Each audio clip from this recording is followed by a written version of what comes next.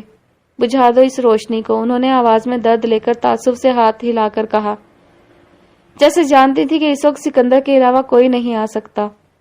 سکندر ان کی بات پہ مسکرا دیا لیکن بتی نہیں بجھائی۔ وہ قدم قدم چل کر ان تک آئے اور ان کی راکنگ چیئر کے قریب پڑے صوفے پر بیٹھ گئے۔ کمرہ پورا روشن نہیں تھا، نیم روشن تھا، لیکن اتنی روشنی تھی کہ بی بی شاہ کے تاثرات دیکھے جا سکتے تھے۔ سکندر جانتے تھے وہ ارم کے بغیر اجازت گھر سے جانے پر خفا ہیں، اس لیے تو سرے شام ہی کمرے میں بند ہو گئیں۔ لیکن وہ ماں کو ناراض کیسے کر سکتے تھے؟ وہ آج بھی 17 سالہ سکندر تھے جو بی بی شاہ کے ساتھ آفس جا کر صرف رنگ برنگے نقشے بنا کر ماں کو حیران کرتے تھے۔ بی بی شاہ، جانتا ہوں آپ کی دل آزاری ہوئی ہے، ارم نے کل جو کچھ کہا وہ نہیں کہنا چاہیے تھا، مگر وہ بھی آپ کی طرح ماں ہے، کسی پہ بس نہیں چلا تو آپ پر ساری بھڑاس نکال دی، وہ رسان سے کہہ رہے تھے۔ بی بی شاہ آنکھیں موندے بس سن رہی تھی، ان کے تاثرات ٹھیک تھے، کوئی خلل نہیں تھا وہاں۔ آپ ناراض ہیں؟ انہوں نے دھیرے سے پوچھا۔ تمہیں کیا فرق پڑتا ہے بوڑھی ماں کی ناراضگی سے؟ اپنی لاڈلی بیوی کے لاڈ اٹھاؤ تم، انہوں نے طنزیہ لہجہ اختیار کیا۔ کم از کم اس عمر میں تو ارم کو لاڈلا نہ کہیں، جب میاں بیوی بوڑھے ہو جائیں تو ایک دوسرے کو زیادہ عزیز ہو جاتے ہیں۔ اب ایسے بھی کوئی بوڑھا نہیں ہوا، میں صرف 3 پوتے پوتیوں کا دادا ہوں، وہ نروٹھے پن سے بولے۔ تم شاید کچھ کہنے آئے تھے۔ بی بی شاہ، جب آپ کو پتا ہے آپ ناراض نہیں رہ سکتی تو اداکاری کیوں کرتی ہیں؟ کیا آپ نہیں جانتی اس گھر کو ٹوٹنے سے بچایا ہے میں نے؟ انہوں نے جیسے یاد دلایا۔ ماں کو ناراض کر کے؟ انہوں نے آنکھیں کھول کر سکندر کو دیکھا، وہ جھینپ گئے۔ ماں، ارم کو ابیر کے پاس نہ بھیجتا تو وہ گھر چھوڑ کر چلی جاتی، اور اگر وہ چلی جاتی تو باقی بھی بغاوت پر اتر جاتے، ہر طرف من مرضیاں ہوتی۔ ارم کو احساس دلایا کہ وہ قیمتی ہے، ابیر کے پاس جا سکتی ہے، اس طرح وہ کچھ دن وہاں رہ لے گی اور پھر بالکل ٹھیک ٹھاک ہو کر واپس آ جائے گی۔ انہوں نے سکون سے وضاحت دی۔ میری پابندیاں اپنی جگہ، لیکن میرے احکام کی تذلیل کا کسی کو حق نہیں۔ حق کیا مجال نہیں، جب تک میں زندہ ہوں۔ ابیر تو کیا، اس کی نسلیں بھی آپ کی اجازت کے بغیر گھر میں قدم نہیں رکھ سکتی۔ اس نے نالائق کے بچے کو آپ کو راضی کرنا ہوگا، میں بھی دیکھتا ہوں اسے کون گھر میں لاتا ہے۔ وہ ماں کی حمایت کرنے لگے۔ میری خوشامد مت کرو، میں آپ کے حکم کی حمایت کر رہا ہوں ماں۔ آج ابا زندہ ہوتے تو یقیناً یہی کہتے۔ سکندر، اپنی ماں کو سمجھاؤ، میری تو سنتی ہی نہیں۔ وہ مسکرائے۔ واجد کے ذکر پہ بی بی شاہ نے ٹھنڈی آہ بھری۔ آپ کی اپنی جگہ ہے اور ارم کی اپنی، اس نے 4 سالوں میں ایک دفعہ بھی آپ کے حکم کی خلاف ورزی نہیں کی تو کیسے ممکن ہے کہ اب کرے؟ وہ مجھ سے اجازت لے کر گئی ہے، یوں کہہ لیں اس نے نہیں، میں نے آپ کا حکم نہیں مانا، لیکن میں اب آپ سے معافی مانگ رہا ہوں۔ آپ یقین کریں کچھ دنوں میں وہ واپس آ جائے گی، اور اگر نہ آئی، اس کے 2 بچے ادھر ہیں، پوتا پوتی بھی ادھر ہیں جن سے وہ بہت پیار کرتی ہے، وہ چاہ کر بھی وہاں زیادہ دیر نہیں رہ سکتی، سکندر نے یقین سے کہا۔ بی بی شاہ کچھ بولنا چاہتی تھی لیکن تبھی سکندر کا موبائل بجا، اس نے معذرت کے ساتھ فون اٹھایا۔ اسکرین پہ ارم کا نمبر جگمگا رہا تھا۔ ہاں ارم، کہو۔ ارم کا نام سن کر بی بی شاہ نے منہ پھیر لیا۔ سکندر مسکرا رہے تھے لیکن ارم کی اگلی بات سن کر ان کی ساری ہنسی اڑنچو ہو گئی۔ کیا؟ وہ صوفے سے اچھل کر اٹھے تھے۔ اچھا ٹھیک ہے، میں آ رہا ہوں، تم رو نہیں۔ اور ابیر کہاں ہے؟ ٹھیک ہے، میں ابھی آتا ہوں۔ کیا ہوا؟ بی بی شاہ نے یکدم پوچھا۔ اشال اور اس کی کیئر ٹیکر نہیں مل رہی، ارم بہت رو رہی تھی۔ مجھے جانا ہوگا بی بی شاہ، انہوں نے جیسے بے بسی سے کہا۔ ابیر کہاں ہے؟ بی بی شاہ نے فوراً پوچھا۔ وہ پولیس اسٹیشن گیا ہے رپورٹ درج کرانے، انہوں نے بس اتنا ہی کہا اور پھر لمبے لمبے ڈگ بھرتے باہر نکل گئے۔ بی بی شاہ نے جو کرسی سے آگے ہو کر الرٹ سی بیٹھی تھی دل پہ ہاتھ رکھا۔ یہ سب اچانک کیا ہو گیا تھا؟ ہادی اور مروہ کے کمرے میں ایک شدید قسم کا دنگل چل رہا تھا۔ ہادی صوفے پر بیٹھا خبریں سن رہا تھا جبکہ مروہ کو کوئی فلم دیکھنی تھی۔ ہلکے نارنجی رنگ کے کپڑے پہنے، دوپٹہ گلے میں ڈالے، وہ ہاتھ میں پکڑی سیڈیز کو جھلا رہی تھی۔ ہادی اس کے ساتھ ہی تھا، ٹی شرٹ پہنے، صوفے سے پشت جوڑے، وہ جان بوجھ کر فضول سے نیوز پروگرام دیکھ رہا تھا۔ مروہ کو اس کی حرکت سے کوفت ہو رہی تھی، اور کوفت بھی ایسی کہ شدید تب چڑھ جائے۔ ہادی پلیز مجھے دیکھنے دو مووی، وہ جھنجھلا گئی تھی۔ آخر کو وہ 1 گھنٹے سے نیوز دیکھ رہا تھا جہاں چٹپٹی اور مسالے دار خبروں کے علاوہ کچھ بھی نہیں تھا۔ اس کی بات سن کر اس نے گردن کو خم دیا۔ کیوں؟ اتنا اچھا نیوز پروگرام ہے، اس کی TRP سب سے زیادہ ہوتی ہے، کروڑوں کی تعداد میں لوگ اسے دیکھتے ہیں۔ مجھے اس نیوز پروگرام کی خاصیت پہ کوئی لیکچر نہیں سننا، تم ہٹاؤ اسے، مجھے سی ڈی لگانی ہے، وہ گتائے ہوئے انداز میں بولی۔ ہادی نے گہرا سانس بھرا۔ ہرگز نہیں، مووی دیکھنا حرام ہے، چپ چاپ خبریں سنو، اس نے ریموٹ سے وان کیا۔ مروہ تھی اپنے نام کی اکلوتی، لب بھینچ کر اٹھی اور تیزی سے ایل ای ڈی کے سامنے کھڑی ہو گئی۔ یوں کہ اسکرین چھپ گئی، ہادی کی تیوری چڑھی۔ ہٹ جاؤ سامنے سے، نیچے پٹی پڑنی ہے مجھے۔ یہی پٹی پچھلے 1 گھنٹے سے مسلسل دہرائی جا رہی ہے۔ بس بہت ہو گیا، بہت پٹیاں پڑھ لی تم نے، اب شرافت سے ریموٹ مجھے دو، اس نے ضبط کھوتے ہوئے کہا۔ ہادی مغموم ہوا۔ نہیں دیتا، کیا کر لوگی؟ اس نے ہاتھ سینے پہ باندھے۔ مروہ نے ایک نظر دیکھا، پھر بے بسی سے شانے گرا دیے۔ وہ کر بھی کیا سکتی تھی؟ ہادی نے ہر طرف سے اس پہ حدیں نافذ کر رکھی تھی۔ ہادی کیا مسئلہ ہے تمہارے ساتھ؟ کیوں کرتے ہو ایسا؟ تم نے میری زندگی کو مفلوج کر دیا ہے، ہر طرف سے مارجن لگا دیے ہیں۔ یار کچھ تو خیال کرو، مجھے ان سب چیزوں کی عادت نہیں ہے۔ تم کیوں کر رہے ہو میرے ساتھ ایسا؟ کیا بگاڑا ہے میں نے تمہارا؟ تم نے شادی کرنا چاہی، شادی ہو گئی نا۔ تم نے کلب جانے سے منع کیا، میں وہاں نہیں جاتی۔ ہر چیز تم سے پوچھ کر کرتی ہوں، یہاں تک کہ یہ کپڑے بھی تمہاری مرضی کے پہنے ہیں۔ آج تم نے کہا اجیا کے ساتھ شاپنگ پہ نہیں جانا، میں نہیں گئی۔ اب تو ختم کرو یہ باؤنڈریز، مجھے سانس تک نہیں آ رہا۔ تم خود سوچو، ایک ہی دفعہ میں تم مجھے قابو کرو گے؟ ایسا ناممکن ہے۔ تم مجھ میں بدلاؤ چاہتے ہو، میں بدل تو رہی ہوں خود کو، اور کیا کروں؟ اپنی جان دے دوں؟ دم گھٹ رہا ہے میرا، تم سمجھتے کیوں نہیں؟ مجھے کیوں ایک معصوم جانور کی طرح پنجرے میں رکھنا چاہتے ہو؟ میری باتوں کو ذرا سا تو احترام دو، کچھ تو قدر کرو میری، کچھ تو لحاظ کرو۔ وہ کہہ رہی تھی جبکہ ہادی کھوئی نظروں سے اس کے معصوم چہرے کے بدلتے رنگ دیکھ رہا تھا۔ وہ لاڈ اٹھواتے، نخرے کرتی، کچھ جتاتی ہوئی کتنی پیاری لگتی تھی۔ وہ بے خودی میں کھڑا ہوا اور قدم قدم چل کر اس تک آیا۔ وہ مسلسل بول رہی تھی۔ جب ہادی آگے آیا، اس کے سیڑھی والے ہاتھوں کو پکڑ کر پشت پہ لے گیا اور اپنے ہاتھ اس کے گرد لپیٹے، ہونٹ اس کے ماتھے سے جوڑ دیے۔ مروہ کی آواز کو بریک لگی۔ اس گستاخی اور سخت گرفت پر دل حلق کو آ گیا، آنکھیں پھیل گئی، دھڑکن کی رفتار تیز تھی، دل دھک دھک کرنے لگا۔ ہادی کی کلون کی مخصوص خوشبو وہ سونگھ سکتی تھی۔ ہادی نے آنکھیں بند کر لی۔ وہ مروہ کے بالوں کی خوشبو سونگھ رہا تھا، اسے سکون مل رہا تھا۔ چند لمحے گزرے، کچھ پل بیتے جب وہ ابیر سکندر غازی کی بیٹی اشال ابیر غازی کے اغوا کی آواز ایل ای ڈی کی اسکرین پر ابھرتی سن کر پیچھے ہوا۔ مروہ کو سانس آ گیا تھا جبکہ وہ مروہ کی پشت پہ اسکرین پہ چلتی پٹی پڑھ رہا تھا جہاں اشال کی تصویر دکھائی جا رہی تھی۔ وہ خفیف سا دیکھے گیا جہاں کہہ رہے تھے کہ اشال ابیر غازی پچھلے 5 گھنٹے سے اپنی کیئر ٹیکر کے ساتھ لاپتہ ہے۔ ساتھ ہی اشال اور فاطمہ کی تصاویر دکھائی جا رہی تھی۔ آواز اونچی تھی جس کی وجہ سے مروہ نے بھی گردن کو خم دے کر دیکھا۔ بار بار نیوز اینکر پولیس رپورٹ درج ہونے کی اطلاع دے رہا تھا اور ایک ہی خبر بار بار دہرا رہا تھا۔ ہادی کے ماتھے پر شکن نمودار ہوئی۔ مروہ چونکی۔ ہادی یہ اشال ہے نا؟ اس نے تشویش سے ہادی کو دیکھا، حالانکہ ساتھ میں اشال کا نام بھی آ رہا تھا۔ اس کی بات سن کر ہادی پیچھے ہوا اور صوفے کی سائڈ ٹیبل سے موبائل اٹھایا۔ ہادی کہاں جا رہے ہو؟ مروہ نے اسے کمرے سے باہر جاتے دیکھا۔ ابیر بھائی کے پاس، وہ فکر مندی سے بولا۔ اس کا موڈ کافی بگڑ چکا تھا اور وہ اس وقت ابیر کی حالت بھی سمجھ سکتا تھا۔ میں بھی چلتی ہوں، مروہ نے اپنا ارادہ بتایا مگر اس نے ہاتھ ہلا کر روکا۔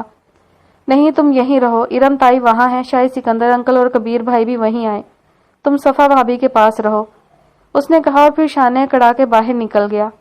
مروہ نے گہرا سانس لیا اور چہرہ واپس ایل ای ڈی کی طرف موڑ دیا جہاں اسکرین پہ اشارہ اور فاطمہ نظر آ رہی تھی۔ ابیر ہاؤس پہ ہر چیز کو سانپ سونگھ چکا تھا، انسانوں سے لے کر چیزوں تک ہر چیز ساکن نظر آ رہی تھی۔ ایسے میں ارم، سکندر، کبیر، فاروق اور جاسم سبھی وہاں موجود تھے۔ سمن بھی اپنے بھائی کے ساتھ وہاں آ چکی تھی۔ سب کو ایک ساتھ ہی اشال کی گمشدگی کی اطلاع ملی تھی۔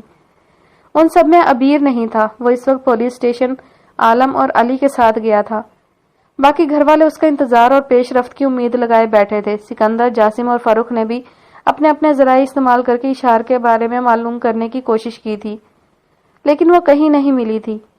ارم نے رو رو کر آنکھیں سجا لی تھی کیونکہ آج وہ پہلی بار اشال سے ملی تھی، اسے پیار کیا تھا اور وہ چھوٹی سی بچی اتنی جلدی لاپتہ ہو گئی تھی۔ غازی خاندان رضاریہ کی گمشدگی اور اس کی تڑپ سہ چکے تھے۔ وہ جانتے تھے اپنے اچانک لاپتہ ہو جائیں تو کتنی تکلیف ہوتی ہے، کیسے کیسے خیالات ذہن میں ہچکولے کھا رہے ہوتے ہیں، اور وہ پیارے جو کبھی نہ ملے، کیسے ہو جب ایک پل ایک ہی انسان آپ کے سامنے ہو اور دوسرے ہی پل وہ کھو جائے اور کوئی آپ سے کہے فلاں تو بچھڑ چکا ہے، جہاں آپ نہ اس کی قبر بنا سکیں اور نہ ہی یہ امید لگا سکیں کہ وہ زندہ ہے، جہاں زندگی اور موت کے درمیان آپ ہجر کے لمحوں میں جیسے لٹک رہے ہوں۔ سکندر ہاتھوں میں سر گرائے حیران تھے کہ سب اچانک کیسے ہو گیا، کہاں چلی گئی تھی شال، کون لے کر گیا تھا اسے، کس نے اغوا کیا تھا؟ یہ اغوا برائے تاوان تھا یا اغوا کاروں کے اور برے عزائم تھے؟ کیا کوئی عبیر کا دشمن تھا؟ خیر جو بھی تھا، اس وقت غازیوں کی کشمکش دیکھنے کے لائق تھی۔ ہر شخص اپنی جگہ سسک رہا تھا، رو رہا تھا۔ عبیر جس نے پے در پہ تکالیف کی کڑیاں سہی تھیں، اس کے لیے اپنوں کا جانا سہنا اور اس غم کو برداشت کرنا کیا تھا وہ اچھی طرح جانتا تھا۔ جس لڑکی نے اس کی گود میں جان دی ہو، وہ لڑکی جس سے وہ نہایت پیار کرتا تھا، وہ اپنی آخری ہچکی اس کی گود میں لے چکی ہو، وہ شخص اچھی طرح جانتا تھا کہ اپنے جائیں تو کیا ہوتا ہے۔ پولیس اسٹیشن کا ماحول بھی سوگوار تھا، یہاں تک کہ حوالات میں بند مجرم بھی خاموش تھے۔ عالم اور علی بار بار نمبر ملا رہے تھے۔ اسلام آباد کے کمشنر پولیس بھی وہیں موجود تھے۔ ایس ایچ او سے لے کر ایس پی تک سارے افسران دم سادے کھڑے تھے۔ پورے اسلام آباد پنڈی میں پولیس کی بھاری نفریاں مشتبہ جگہوں پر بھیج دی گئی تھیں۔ جہاں جہاں پولیس کو اشال کی موجودگی کا شک تھا، وہاں وہاں پولیس کے چھاپے کے لیے پہنچا دی گئی تھی۔ اس کے علاوہ شہر سے باہر نکلتی سڑکوں پر شدید ناکے لگا دیے گئے تھے۔ پولیس کسی گاڑی کو جانے نہیں دے رہی تھی۔ شام کے اخبارات میں گمشدگی کی خبریں شائع کر دی گئی تھیں اور اس کے علاوہ اشال اور فاطمہ کی تصاویر بینرز جگہ جگہ چپکا دیے گئے تھے۔ علی نے غازی کنسٹرکشن کی عمارتوں کی پارکنگ کی سی سی ٹی وی کیمروں کا ریکارڈ نکلوا لیا تھا۔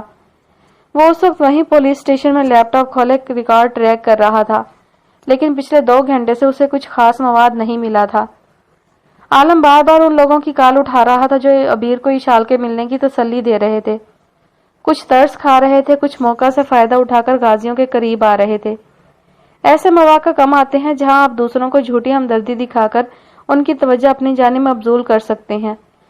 ہادی جو قصر سے سیدھا پولیس اسٹیشن آیا تھا، اس وقت پولیس سے گتھم گتھا تھا، جو بار بار مل جائے گی بچی، آپ تسلی رکھیں، پولیس کام کر رہی ہے، کہ رٹے رٹائے فکرے بول رہے تھے۔ جبکہ ان سب میں عبیر خاموش بیٹھا تھا، کمشنر کی میز کے آگے کرسی کھینچے، ٹانگ پہ ٹانگ چڑھائے، ماتھا 2 انگلیوں سے تھامے، وہ آنکھیں بند کی اپنی سوچ میں محو تھا۔ گریبان کے 2 بٹن کھل چکے تھے، جیسے گھٹن کی وجہ سے کھول دیے گئے ہوں۔ آستینیں مڑی ہوئی، چہرہ بجھا ہوا، اور ذہن عجیب عجیب خیالات کو گڑمٹ کر رہا تھا۔ وہ اشال سے آخری ملاقات یاد کر رہا تھا جب وہ اس کے گال چوم کر اسے فاطمہ کے حوالے کر رہا تھا۔ کیا وہ ہمیشہ کے لیے کر رہا تھا؟ کیا سچ میں؟ اس نے جھٹ سے آنکھیں کھول دیں۔ نہیں نہیں، اشال کو کچھ نہیں ہو سکتا تھا۔ عبیر اس کا باپ اسے بچا لے گا، ہر حال میں اسے بچائے گا، اسے ڈھونڈے گا، وہ اسے کچھ نہیں ہونے دے گا۔ اس کا دل حلق کو آ چکا تھا، مگر وہ خود کو تسلی دے رہا تھا۔ حالانکہ رات کے 9 بج چکے تھے اور جیسے جیسے وقت گزر رہا تھا، عبیر کے لیے برداشت کرنا اور مشکل ہو رہا تھا۔ وہ بالکل رو دینے کو تھا، مگر وہ رو نہیں سکتا تھا۔ وہ ایک بہادر مرد تھا، اور سب سے بڑی بات، وہ مرد تھا، اور مرد روتے نہیں، رلاتے ہیں۔ سر، ہم کوشش کر رہے ہیں، 3 گھنٹوں میں 20 سے زیادہ جگہوں پر چھاپے مارے ہیں۔ ہماری فورس پر یقین کریں، ہم بہت جلد انہیں ڈھونڈ لیں گے۔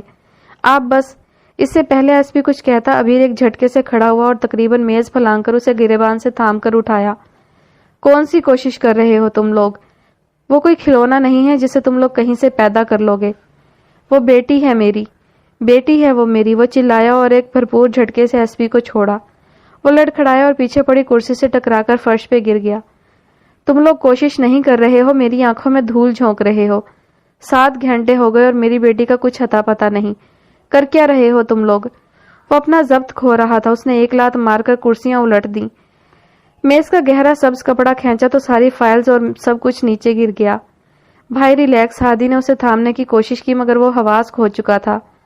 گردن کی پشت تھامے کھڑا وہ باپ اس وقت بہت بے بس تھا۔ آنکھوں میں آنسو نہیں تھے، مگر پتلیاں نم ہو رہی تھیں۔ صرف اس لیے نہیں کہ وہ کچھ کر نہیں سکتا تھا، بلکہ اس لیے کبھی وہ چھوٹی اپنے بابا کے لیے روتی تھی، بلکتی تھی۔ میں بتا رہا ہوں، اگر میری بیٹی کو کچھ بھی ہوا تو تم لوگ دیکھ لو گے عبیر سکندر غازی تم سب کے ساتھ کرتا کیا ہے۔ تم ایک ایک حساب دو گے، کمشنر صاحب آپ بھی۔ اس نے انگلی کمشنر کی طرف اٹھائی۔ وہ سرخ انگارے لیے مرد کی آنکھوں میں دہشت اور وحشت دیکھ سکتا تھا، جس سے صاف ظاہر تھا وہ اغوا کار کو کچا نگل لے گا۔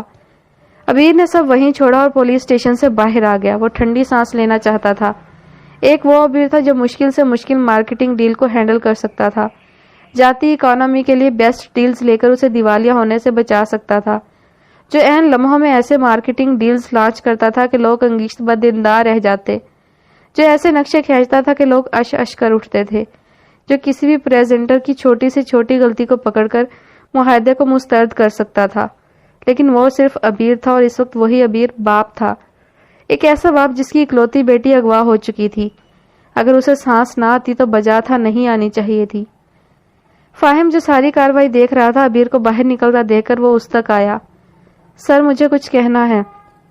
اس کی بات پہ عبیر نے تنیا اعصاب کے ساتھ گھور کر دیکھا، جیسے نگاہیں باور کرا رہی تھی کہ پہلے کبھی پوچھنے کی اجازت کی ہے۔